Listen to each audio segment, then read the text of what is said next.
Alright, welcome back, friends. Today we'll be looking at tables, okay, and how to insert tables in our HTML code, alright, or project. Now, tables, as we know from Microsoft Word or anywhere at all, the same thing also can be applied in your coding skills. Alright, now let's see how to create tables. So, to create tables, we first need a table tag, okay, a table tag like this.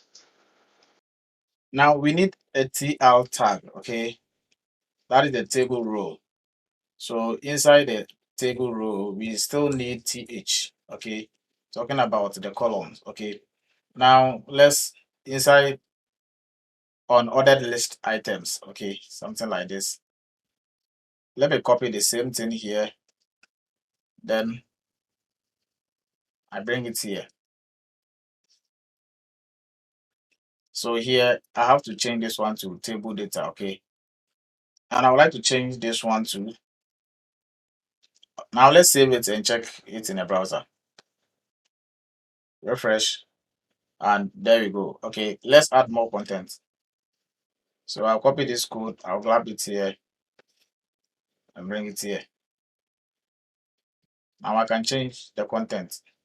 So we have HTML, CSS, and JS. Now let's save it and refresh in the browser. Okay, so you can see, so we can actually add more content.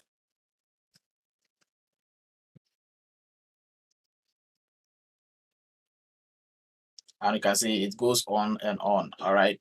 So that is basically that's how you can take advantage of creating your table. Okay, so when you get to the CSS side, you can use the CSS to style it to make it more awesome. All right, so a quick recap: we started creating our table by using the table tag. Okay, you can see the table tag here. It has covered the whole of the content inside. Okay, so from here to here, then we create our data table row. Okay, then inside the table row, we put in the first item that is here. Okay, this one at the top line before we come and create the ones at the down or at the bottom, just like this. Okay, so that is just that in creating table. Let's meet on our next tutorial and learn more.